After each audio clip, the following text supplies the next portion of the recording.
Hey guys, happy Monday. Welcome to High Vibin It. I am Lynnsey, a certified hypnotherapist and success alignment coach, and I'm here with Kelsey, my partner in crime. She's a manifestation expert, and we have something so special for you guys today because we have our first guest, and her name is Nina Boyce. Am I saying that right? Nina Boyce? Yeah. Okay. She is an expert in women's health and wellness, and specifically, we're going to talk today about hormones and how to hack your hormones to reduce anxiety and all the things involved with kind of balancing that out. So let's get your introduction. Let us know why you do what you do and how you got into it. Yeah. Well, first of all, thanks guys for having me on the show. This is super exciting. I got into this work through my own struggles with anxiety. It's the whole reason that I even started learning about hormones and hormone imbalance. Actually taking it back a long time ago, even when I was a little kid, I always struggled with overthinking and anxiety and always having to be on the go 100% of the time.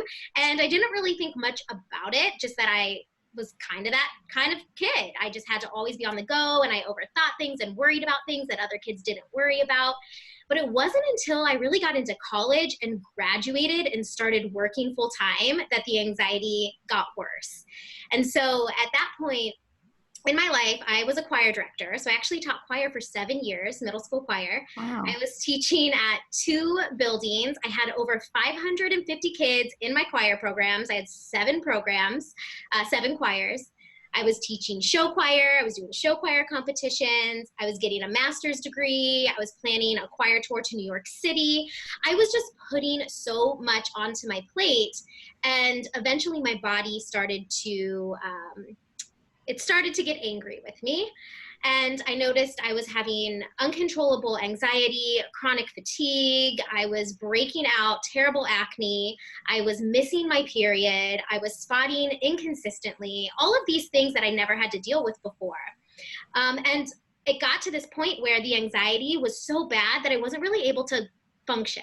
I was waking up, I would have a stomach ache, I wasn't able to eat. And so finally I went to my doctors and I said, okay, something's going on here. Give me some tests. Like, what's going on? What's wrong with me? And, of course, and this happens to many women, the tests come back fine. Every single thing was checked off. Like, I had no thyroid issues. All of my levels were, my vitamin D was low, but everyone's vitamin D is low, especially if you live in Northeast Ohio or in like our area of the United States.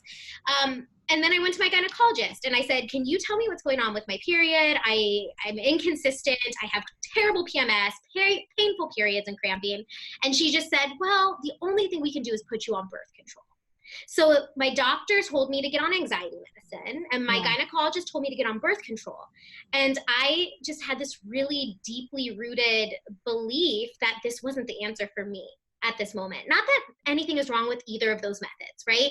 But for me at that moment in my life, I felt like there was something deeper. There was something more in that root of why I was getting these symptoms.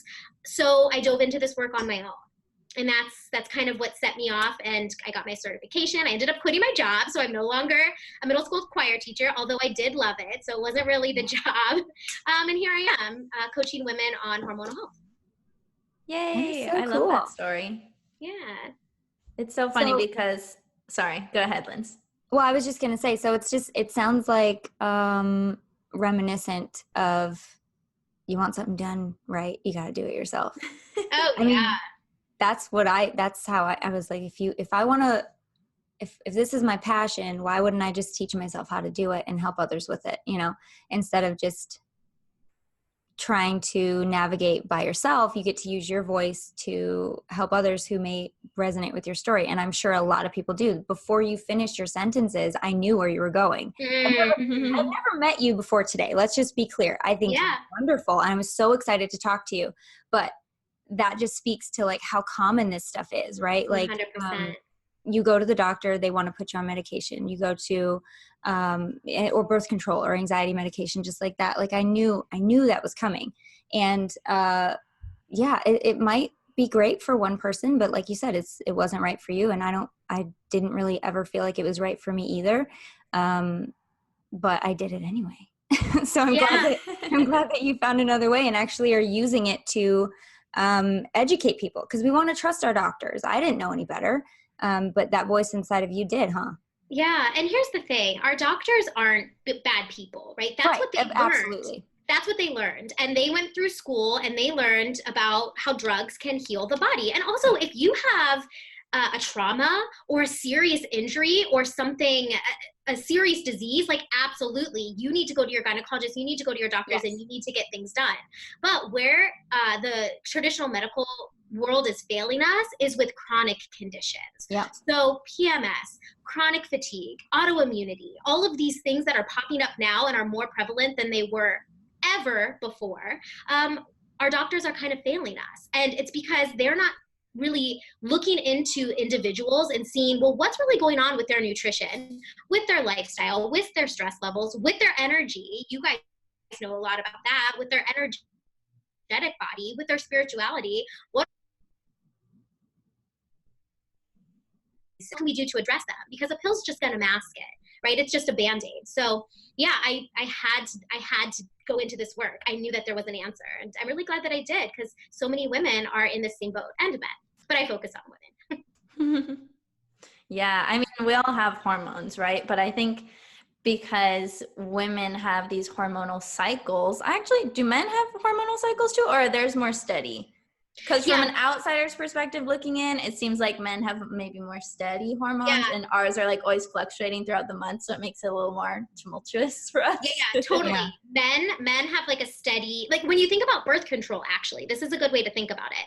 When women take birth control, it suppresses ovulation and it gives them a flat line, steady base of synthetic estrogen and synthetic progesterone called progestin. And that's kind of how a man's body works. They just have like this steady flat line of hormones. But because women have a cycle, a menstrual cycle, and 4 phases of the menstrual cycle, we actually have a different level of hormones every single week. So you can just imagine that when there's an imbalance, or when our lifestyle, nutrition, stress, all of it gets in the mix, how there can be some really big changes mentally, physically going on in the body. So let's talk about 4 cycles within a cycle, because I have never heard of that before. And if I've never heard of it, I'm sure a lot of people haven't heard of it. So what the heck are you talking about?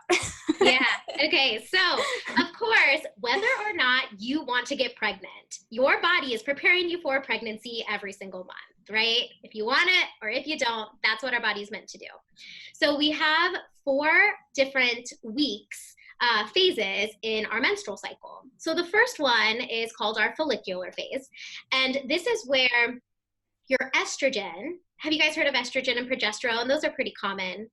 3 kids, Yeah, I got but that. Tell us exactly what they do. Yeah. So estrogen's kind of like your va-va-voom hormone. It gets you energized. It gets you feeling good. It gets you feeling feisty.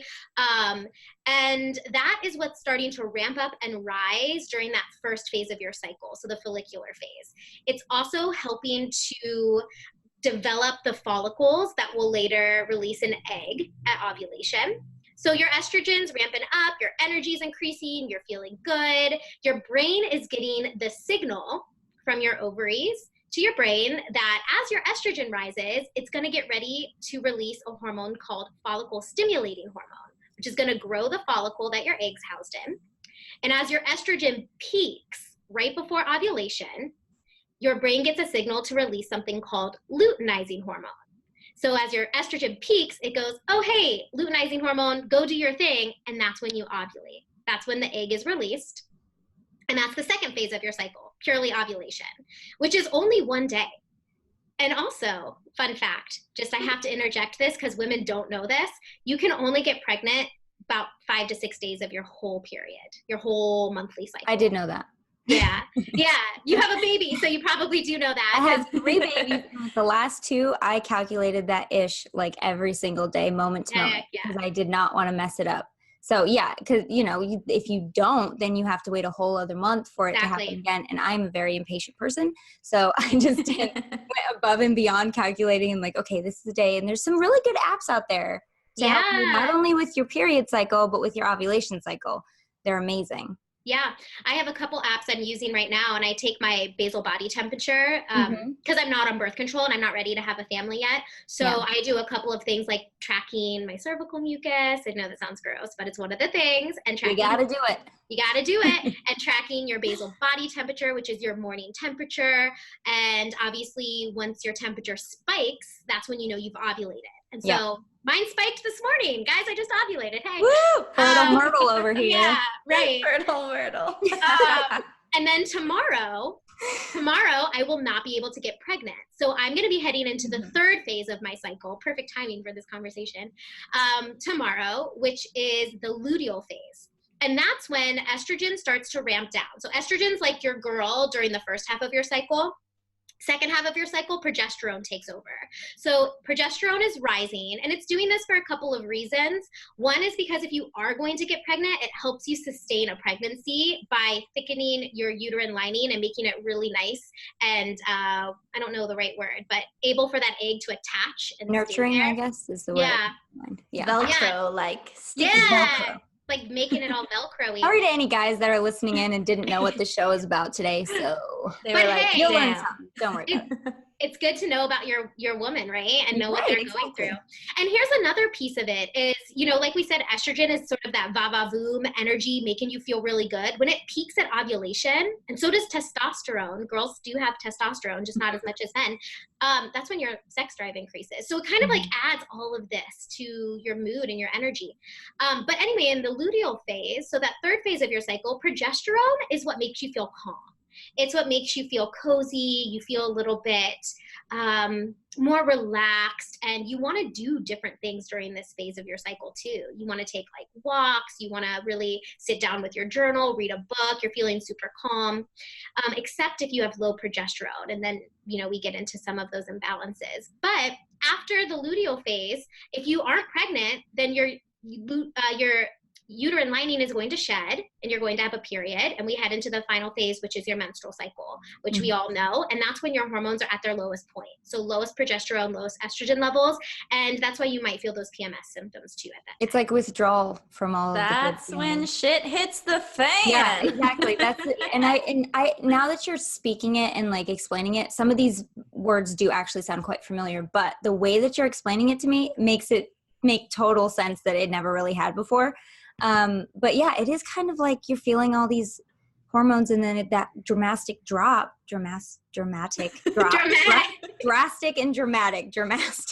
Yeah, I love it. Drop, kind of like, it's almost like withdrawal, right? You just like completely change and you're just maybe a little bit more irritable, which I know is a symptom of withdrawal for sure. When I don't have my coffee or my sugar, that's how I feel. You know what I love to point out, though, when it comes to this is how often are women just expecting to perform the same week by week? Yeah. And so when we become irritable or when we're really fatigued or we're dealing with, like, your period brings up the stuff, you know, it brings up the stuff that you're struggling with because you don't have the calming progesterone and you don't have the energizing estrogen in your system. So you're like, man, life sucks, you know, that might come up for you. But really, it's a time, a very spiritual time for me to say, okay, I'm feeling this way. What am I supposed to be learning right now? Why is my period actually a beautiful thing? Yeah. Why should I stay in bed and have some extra chocolate and drink some tea? And why shouldn't I nurture myself and cut out my plans and just focus on me? But because women don't know what's going on, we're like, this is a problem. And that's when we go to our doctors. So yeah, pretty much every month, the 2 days right before I'm gonna have my period, it's a problem because I go into like this mode where I'm like, everything is terrible, my life is falling apart, I hate myself. Like I don't even recognize myself in those 2 days. I want to eat everything, and I normally don't like sweets. I'm more like a salty, savory person, so I'm like getting into the cinnamon rolls and the ice cream, and I'm like hungry all the time, and I'm crying and I don't know why, and then I start my period and I'm like, oh yeah, it's that thing that happens every month, every single time. Do you feel like you track your period pretty well? Like, do you feel like you're paying attention to it, or does it just kind of happen? No, I feel like it's a surprise every single month. Yeah. Even though I do have a calendar for it, because that way when I feel like wow, what's going on with me? Then I look and I'm like, oh, I'm about to start my period. So now I remember that this is what always happens. But yeah. Yeah, that's awesome. I feel like a lot of women probably don't track their periods. So that's why I asked you, because you're like, I always know, and then I start my period. So it's like, oh yeah. But I wonder what would happen if you ever just now that you know, just started paying attention, being like, okay, well, I'm going to take this time, like Nina said, to just kind of turn inward and think about why, you know, and how this can actually be a benefit and help me out. Tracking is key. Yeah, I was gonna say, it's very important. It's the one thing I do with all my clients. I'm like, we have to track so that we know and that we can start making connections. Yeah. Because knowledge is power, guys. For sure. Yeah, for me, tracking mine, it just helps when I get into that anxious, crazy, I want to die mode right before. I always try and find things in my life to justify it. Like, why am I feeling this way? What's going on? Like, there must be some actual cause when really it's just a hormonal imbalance. And the period is the last thing on your mind. Yeah, that's the last thing I'm worried about. And then I go and check my app because I'm like, maybe it's that thing again. And then it is. And then I can relax and be like, okay, I'm not crazy. Like, my body is just freaking out.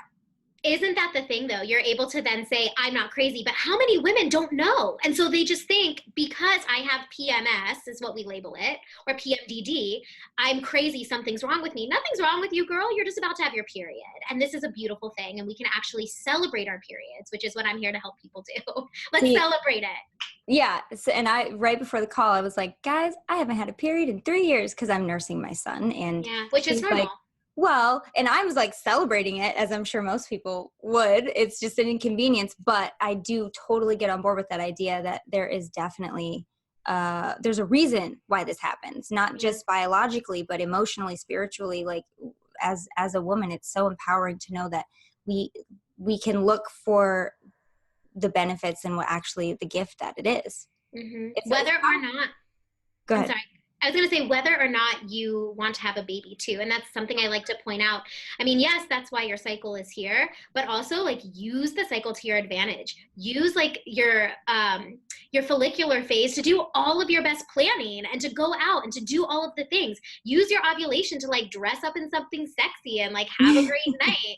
And then use your luteal phase to really like come home, clean your house, like set up camp, do something nurturing for yourself, and use your menstrual cycle just to do nothing, you know? Yeah, that is the perfect way to take a break. We're going to just take a few minutes, go to commercial. We're just getting started, guys. This is going to be so, so fun. And we will see you on the other side. Peace. Perfect. Also, I have a question I didn't ask you guys. Mm-hmm. I almost said shit, and then I realized go for it. We always cuss. Well, by we, I mean I always cuss. Lynnsey is very well behaved because she has children in her We are life. internet, not terrestrial radio, so you don't have to worry about saying anything. There's no rules here. And I'm allowed to say like vagina, right? Yeah, go for it. Okay.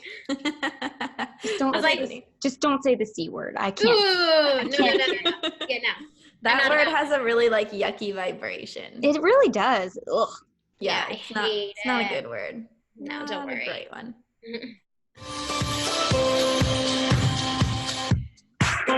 You are listening to High Vibin It with Kelsey Aida and Lynnsey Robinson. Check into the show today by calling into the program at 1-866-472-5795.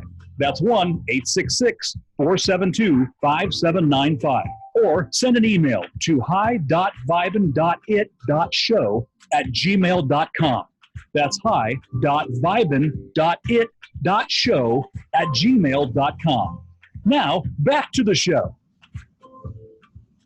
Hey everyone, how's it going? It's Kelsey Aida here, and we are back. Today, Lynnsey and I are interviewing Miss Nina Boyce about all things hormonal health, women's cycles, and how we can really get our hormones in balance to help soothe our anxiety and any other problems we might be having.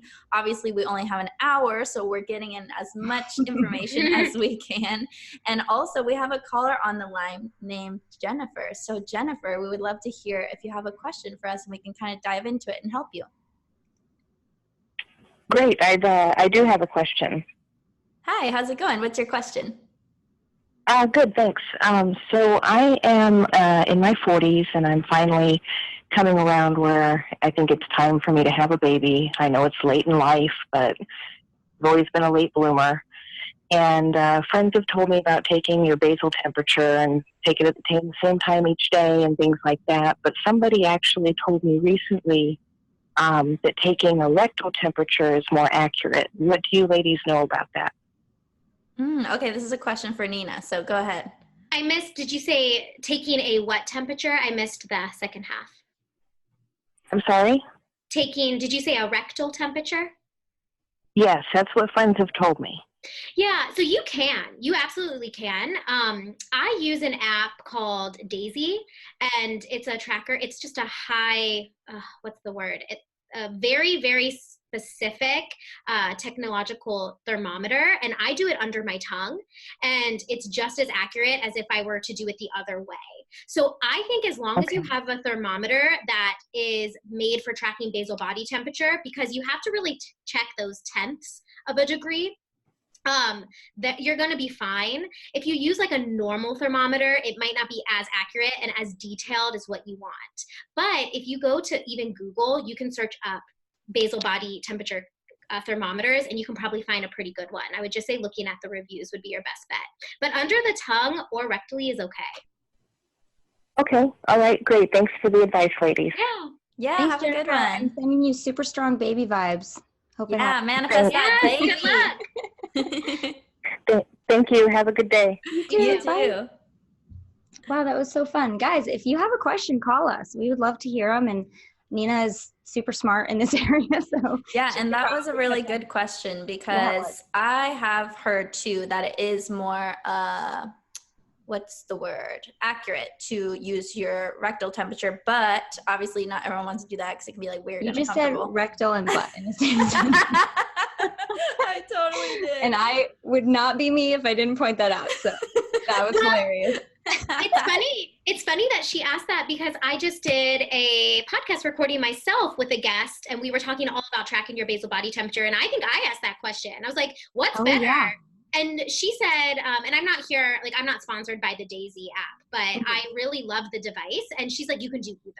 And it's just a high tech thermometer. And I feel like maybe there is a difference if you're using another type of thermometer, but. Yeah, I feel like you just can't use like a regular cheap thermometer because it's not going to be as accurate. And so if you were doing that, then you might have to do it that other way because it might be more effective with those ones. But I feel like if you invest in the right kind, it should be good to go.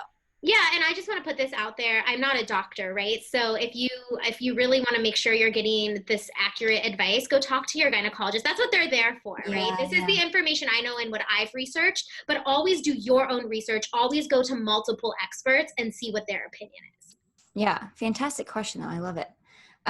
So let's talk about, that's the optimal, hormone level. That's the ideal. That's what you want. That's what they would call normal. Let's talk about how it gets imbalanced, because I know that right before the call, we kind of talked a little bit about how it looks to have a hormone imbalance, which is a ton of stuff, right? So let's talk about the symptoms and what it might look like if you might have an imbalance.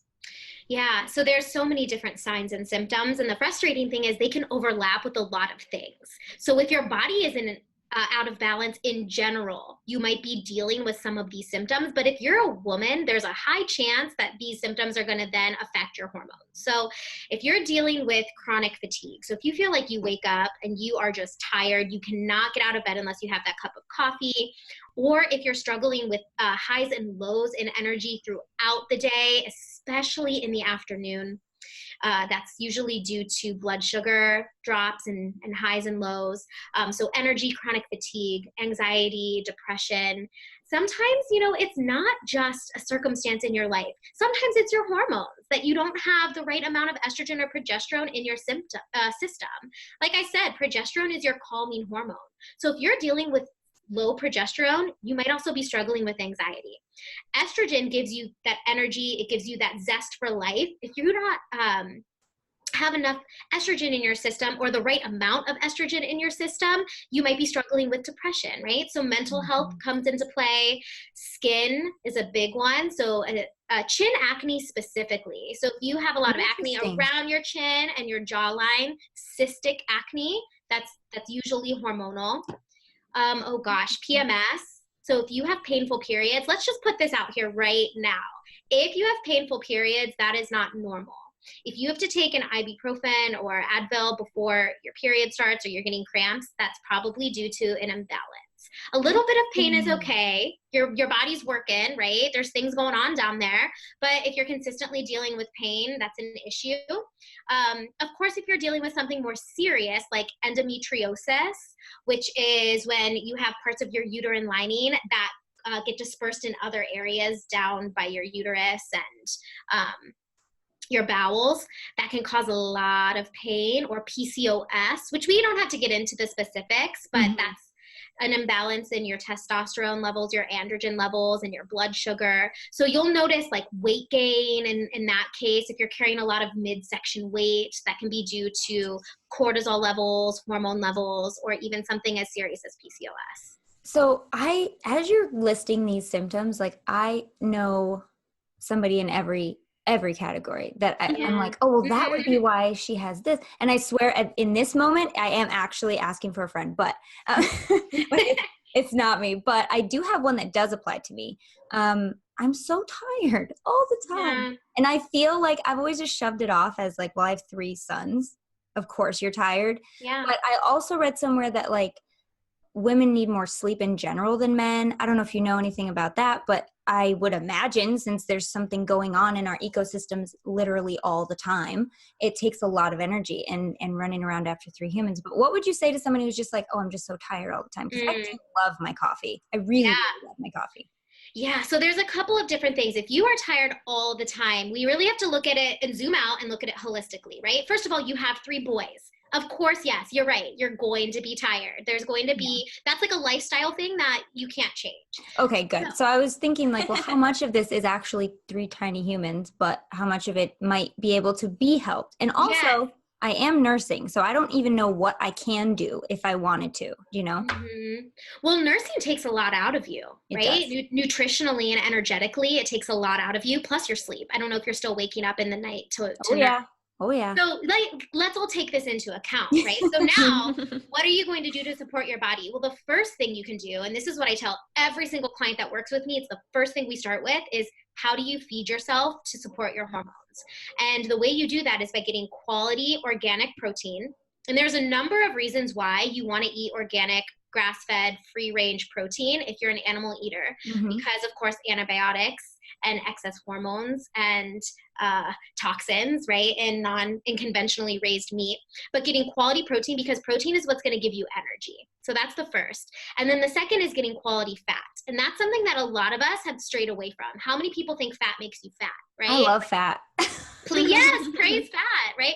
So you want to get not the bad guy. I'm sorry, but it's not. Your hormones are made from fat. So we need hormones, we do, but we need fat to produce our hormones. Yeah. So you're going to want to get in like avocados, and you're going to want to get in nut butters and chia seeds and hemp seeds and all of these things that are then going to support your body. And that starts with breakfast. So if you can, getting in a quality breakfast, 20 grams maybe of protein, 2 tablespoons of fat, and then if you want to add a little bit of a complex carb in there. But starting your day, like within the 90 minutes of waking, by getting breakfast, you're going to stabilize your blood sugar. And blood sugar is part of the reason why you're so tired, because you get the ups and you get the downs. You crave sugar and you crave coffee. And that's what spikes your blood sugar and drops it back real quick. So that's the first thing you can do. That's, and I know that oatmeal promotes lactation. Like, I know you don't specialize in but I've read a lot about it. So I know I eat oatmeal almost every day, but that also, that for me, those oats kind of break down as a glucose in a way. So there's another spike. So it's just, and I know these things, but I'm not a big eater in the mornings. I know a lot of people aren't. My husband's one of those too. Like I can't eat in the morning. So you're not hungry. I'm not hungry in the morning. No. And when I am, it's like my go-to thing is oatmeal, because I know that breastfeeding is important for my kid. And so it's me putting them before myself. Maybe I should have an egg with it or something, but well, you can add some good stuff to the oatmeal. Oatmeal is actually one of my 4 breakfasts that I recommend. So oatmeal, it's gluten-free, which is great. It's another one of those things that you sometimes need to look into with hormones, but Mhm. just add like 2 tablespoons of peanut butter to that. Or you can throw in some collagen peptides. It's this powder. Collagen's really great for healing your gut lining and for adding extra protein, or adding some seeds, or adding even some blueberries and strawberries in there. And you have a great breakfast that's going to support your body. Yeah, that's a good pointer. I like that. The McDonald's has a really good oatmeal, and it comes with nuts and berries and things like that. Really? Yeah, Cool. but that's besides the point. Anyway, I wanted to talk also about, you mentioned protein. Protein's important, and I wanted to touch on this because I know I've read and heard that soy is a protein and it has hormones in it. So what are we supposed to do about that? So everything is bio-individual. And when I say that, I am very much the proponent of you eat what works for you. Yes. Your body is different than everybody else's.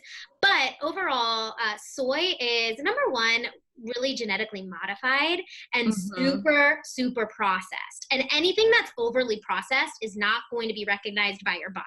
So that's one piece of it. Right. The other piece of it is soy is a phytoestrogen, so it mimics the normally occurring estrogen in your system. So if you're struggling with an imbalance where you have high estrogen levels and you're eating a lot of soy, can increase that imbalance. Yeah. So it's just something to stay away from. And a lot of women are actually sensitive to soy. But a couple things you can do, I mean, especially if you are a vegetarian, or you're purely plant-based and you're like, okay, I get it, Nina, but I'm not going to eat animal protein. Soy is definitely a good go-to, but I would say you could do tempeh, because tempeh is fermented soy. It's natural, it's less processed, so that's a good option. Or just choose organic soy when you can. At least you're not going to be getting any of the pesticides and highly processed junk that might be going into the non-organic soy. But you can also do like beans and lentils and chickpeas and all of these other different ways to get plant protein in your diet. What about whey? But they can't really make like food with whey, can they? I think I know they do whey powders. Everything with whey protein. Like you really? Protein. Well, you can get protein bars, so that would be like a food for some people. Yeah. Or drinks or whatever. But whey is milk based, right? Yes. So whey is dairy, which a lot of people are sensitive to. Okay, so let's talk about that. Food intolerances, food sensitivities. Is that a hormonal thing? Okay, so it can be, it's a little bit, we have to back up a little bit. Okay. So when we're dealing with hormone imbalances, the first place I usually start is the gut. And that's because the gut is what helps you to detoxify any excess hormones in the body. And the problem is we have a gut lining, and because of the toxins in our environment, because of the conventional food that we eat, because of stress, because of antibiotics, because of life in general, lack of sleep, all of these things, our gut lining can become permeable. And so when this gut lining becomes permeable, we can toxins from our food, our diet, our environment can go in and out and cause us to have immunity issues. So if you are having issues with your gut health, you might start noticing that you have intolerances to food that you normally didn't have intolerances to. So maybe you're not celiac. Celiac is when you actually have an autoimmunity to gluten. Maybe you're not celiac, or you aren't sensitive or allergic to dairy. You might notice that you start to have stomach issues, or you might break out more, or you might find that you're becoming fatigued after you eat these things. It could purely be because you just need to heal the gut. But overall, gluten and dairy and sugar and processed oils, they are inflammatory to the body in a lot of people. So they're good to kind of cut out for a while and see how you feel, heal your gut up, and start to support your hormones. And then bioindividuality. Wow, that's hard to say. Bioindividuality. Try them again. Like, try some gluten and see how you feel. Maybe dairy works well for you. It doesn't work well for me. But it's all about experimenting when it comes to that. So we have to go to break in a minute, but I want to start talking about your particular journey, because that's important to get you where you are in terms of helping other people figure out tips and tricks and daily steps and all that stuff. So when you discovered, I guess, that your anxiety and your hormonal imbalances were related, what was your first step? What did you do? Oh gosh. Well, I think the first step was I started experimenting with my diet. And so that's what made me realize that there was this correlation, because I am not a diet pusher at all. But at the time I was like, I'm paleo, I'm vegan, I'm Whole30. And I was trying all of these things, not because of weight, but because I just wanted to feel better. But I found that when I stuck to more of a paleo diet, which was honestly just focusing on whole foods, organic protein, lots of vegetables, and then of course, like gut healing techniques, I started to feel so much better. The anxiety started to decrease. And then I also noticed, oh my gosh, I am struggling. The things I was struggling with, acne and painful periods, they started to get better. So that was like the stepping stone, was starting with nutrition and healing my gut. And then the real work came in when I started bringing in spirituality and meditation and yoga and calming my nervous system and calming my adrenals and calming my cortisol levels. And that was sort of like step 2. And then it's just putting all of the pieces together after that. And it's different for everybody. 100%. Yeah, there's no one size fit all diet. There's no one size fits all lifestyle, exercise routine, yoga, spirituality, workout routine, nothing. It's all about what works for your body. Yeah. And it definitely has a lot to do with what feels good to you, because there are people that need to go to the gym every day or they feel so out of whack. Whereas other people like myself can't set foot in a gym without immediately wanting to like leave.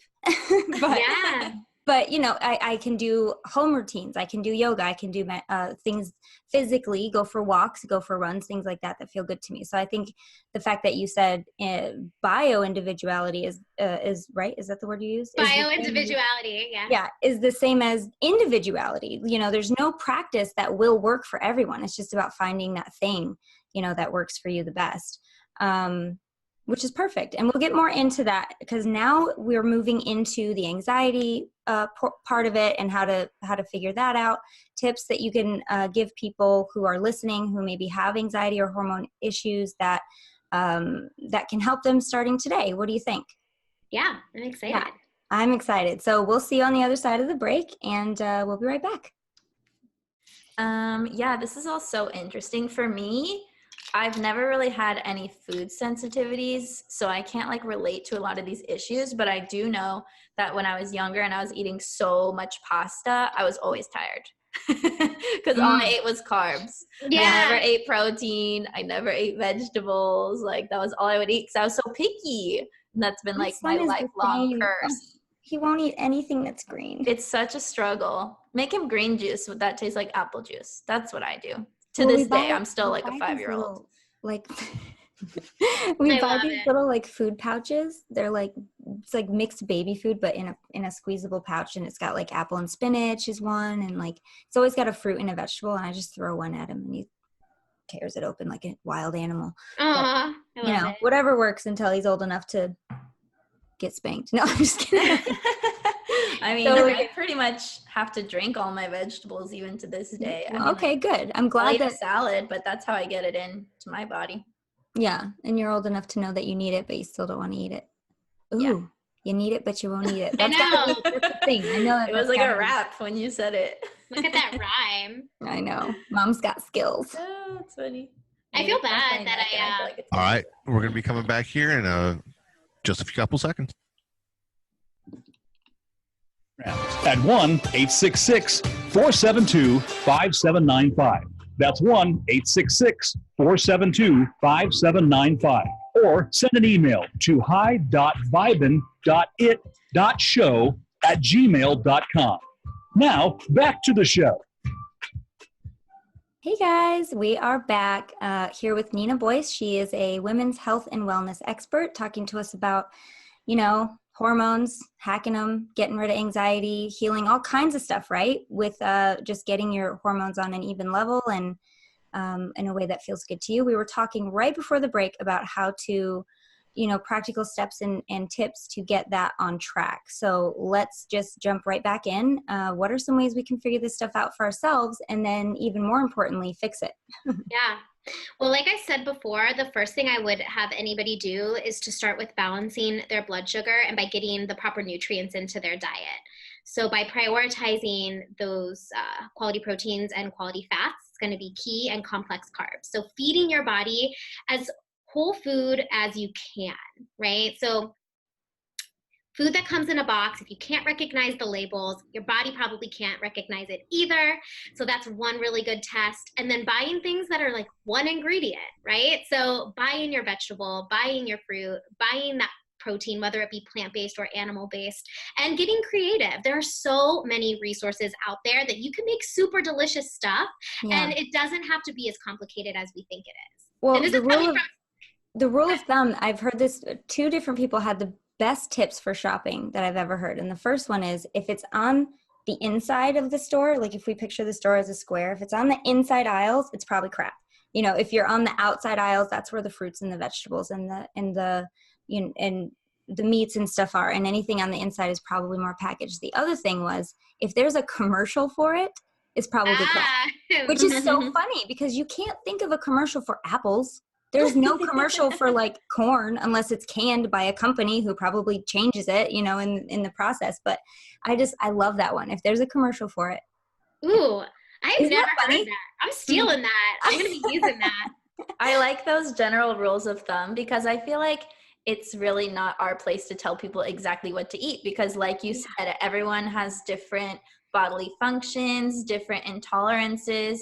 Like for me, I was sharing over the break with these 2 ladies, like I really don't have any food sensitivities. Like I don't break out when I eat cheese. I don't like get anything weird when I eat gluten. The only thing my curse is that I'm a very picky eater. So for me to incorporate a really balanced diet is tricky sometimes because I have to drink my vegetables and a yummy green juice. I'm not going to eat too many of them, you know, and learning how to cook in my adulthood has been like an adventure. But I think it's really nice that Nina's told you some things that are nice to eat, but like we can't just give you a list that's going to fix you. Like it's important that you try it out on your body and see what works and what doesn't. Absolutely. Yeah. The only thing that's true across the board is that processed food is BS. Yeah. Oh my gosh. And it's just, your taste buds get used to it too. And they crave it. Oh yeah. They crave it. Yeah. And there's so many additives and things, but let's also talk about this. Like life isn't black and white, right? There's this huge gray area. And so when you're really trying to heal your hormones, of course, I'm going to say, let's really get down to business here and let's do a crowding out situation. Let's start crowding out the gluten. Let's start crowding out the dairy. Let's start crowding out the processed foods and bringing in new stuff. But when your body is at sort of a baseline and you're feeling good, go have some Oreos. You know, it's not going to kill your system. And I think sometimes another thing that happens is we can get so afraid of everything. It's like, oh my gosh, I'm going to have this one thing and it's going to ruin my hormone balance. And let's be real. Like you can have one really stressful situation or one really bad night of sleep and your hormones are going to fluctuate and you might have an off day, but your body's resilient too. But if you're dealing with really, really tough and debilitating hormone imbalance, like I was, it's a good idea to give yourself 28 days at least to just reboot your system. Yeah. You need to give yourself time. Do not expect a miracle in a day. You know what? That's a really good point is if you're struggling with this kind of stuff, your hormones, first of all, you have to go through one full cycle. So think about that. 1 month in itself to kind of weed out what's going on. It takes at least 3 months to start to feel a difference. And for some people, 3 to 6. So taking a pill is always the quick game, right? But when you're dealing with healing your hormones and doing it holistically, you got to give yourself 3 to 6 months and sometimes even longer. You'll start to feel better slowly, but it's not like an overnight thing, right? I say the same thing with hypnosis. Like I use this gym reference. Maybe my higher self is like, Lynnsey, get to the gym. Because I keep talking about it today. But I know, I keep talking about it. But that's the same, I use the same analogy as like, you would not go to the gym and work out hardcore for 5 hours and expect to have a perfect body right away. You know, it takes conditioning, it takes care, it takes time, it takes effort over a long period of time to see the results that you want. I'm really glad that came up because I know there's people that are like, okay, I'm going to start today and then I'm going to have whatever and then I'm going to feel great tomorrow. But right. And it doesn't mean it's, you know, a little, but not to the degree that you need to have a healthy hormone balance. Yeah. And I'm Oh, sorry. Go ahead. Go ahead. No, you go. I was going to say, I'm really glad that you touched on that other perspective, which is like, don't be afraid of everything, because nowadays, like, everything is terrible, right? Like, you can't eat anything. You can't eat this. You can't eat that. You can't have this. You can't have that. And I just want to point out, like, especially for me being someone who is very emotionally sensitive and I go through ups and downs like crazy, sometimes food is medicine. Like, sometimes the mac and cheese is what the soul needs to feel better. And you just got to be like, gut health aside, I need this mac and cheese or I'm not going to feel safe or whatever it is, you know? So it's like, in that moment, is it medicine for you or not? Obviously, if you're eating that every day, it's going to be detrimental. But in a moment where you're having a crisis, it might be the most beneficial thing for your body to soothe you, to comfort you, and to nurture you on an energetic, spiritual level. So all food is medicine. Well, I would say one little caveat to that. It's only how you feel when you're eating it. If you're calling yourself names and putting yourself down while you're shoving mac and cheese into your face, it's going to have a different effect on you than if you are, I'm honoring myself in this moment by enjoying this delicious macaroni and cheese or whatever it is. For me, it'd probably be ice cream or chocolate or something like that. But it's about your state of mind, about yourself and your actions as you're enjoying that treat. So yes, absolutely, it can be medicine, but your mind has to be in the game. It can't be talking trash while you're eating it. Yeah. Oh my gosh, girls, I love that you said that, because it's something that I speak all the time. It's like, it can be a soul filling thing to just like eat that dark chocolate or have that ice cream. But it's exactly like what you said. What's the self-talk going on in your head, and how is it actually serving you? And then like your body's resilient. So yes, have that once in a while. But if you do it all the time, clearly we know what's going to happen. Yeah, and if you're guilt tripping yourself every time you do it, then it's not helping. Like how Lynnsey said, you know, you have to use it and think of it as medicine, not, oh, this is hurting my body and I'm just like being an addict. You know, that's a whole nother mindset game that we don't need to get into. But anyway, back to the anxiety. So for people who struggle with chronic anxiety, what are some of the daily, more practical tips and ways and things that people can do to start healing their hormones and feeling better? Okay, so aside from food, the next thing you're going to want to do is you're really going to want to focus on your stress levels. And that's because if you think about it, when you're stressed, your cortisol and your adrenaline spikes. It goes crazy. Cortisol is that hormone that makes you like feel like you're in fight or flight, right? You're like, oh shoot. Well, adrenaline makes you feel like you're in fight or flight, but cortisol is what wakes you up and energizes you and gives you like those jitters. So when that's happening, you're really putting your body in what I call the red zone. And when your body is in the red zone and you're always in this like, gotta go, putting out fires before they get there. I'm just going to speak for all the moms real quick and say, good luck. Yeah. I know that it can be done, but until your kids are, even not even when they're grown, it's a whole nother ball game. And I'm just going to be the representative for the moms when I say we're all stressed out. Yeah. Well, then what can we get through it? Yes, exactly. What can the moms do? Because we need help over here. So what can the moms do and what can everybody else do? Because let's face it, our lives are stressful. Back in the day, your body responded this way with high cortisol and adrenaline because you were being chased by a tiger. Now our body's responding this way because we're stuck in traffic, because we're reading a stressful email. We have a deadline or 3 boys running around, like you said. Yeah. So what do we do about it? Well, the first thing you can do is you can honestly just practice deep breathing.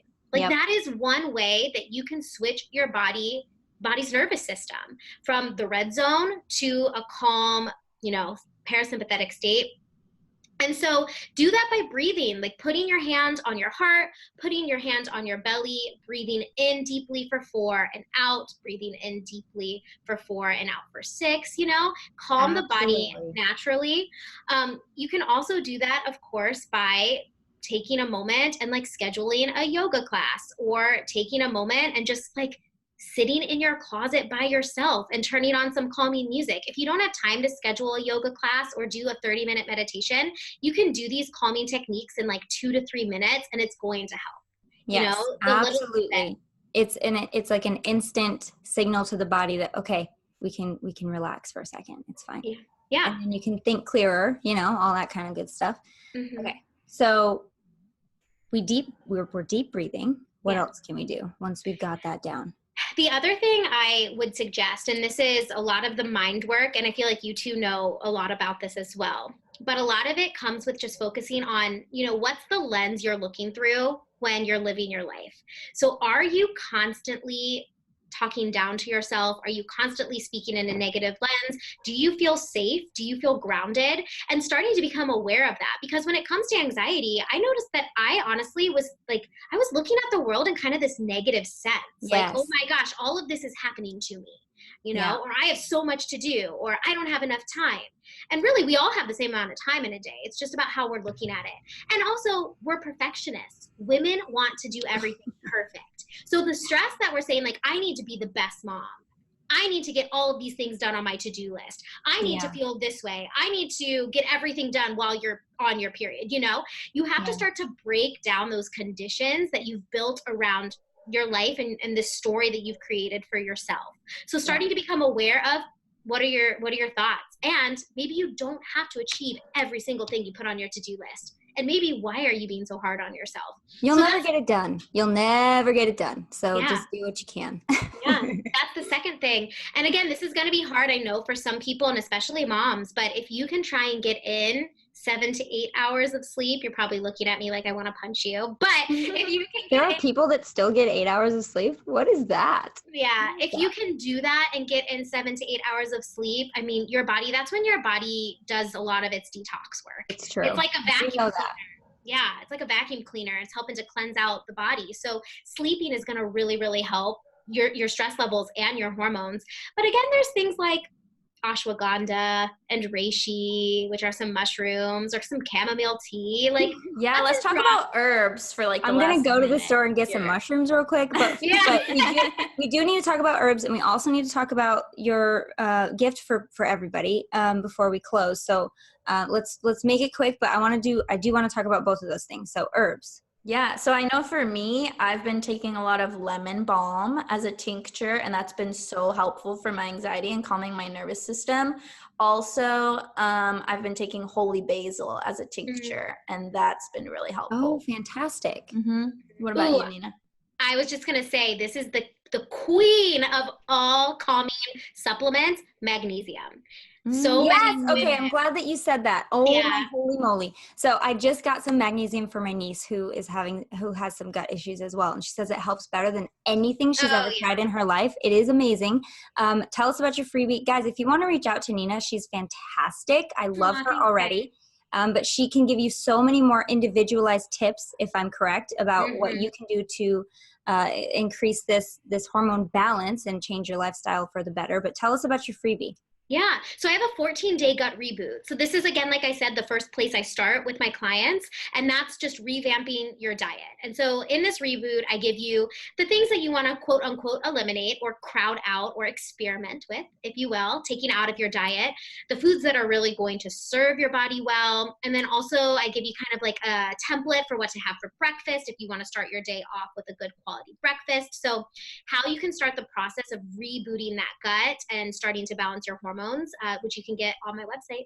I love it. We have the link in our description. You guys have been fantastic, and we love you all, and we will see you next week. Thank you, Nina, so much for joining us. Thank you guys so much for having me. This has been fun. Bye. Bye.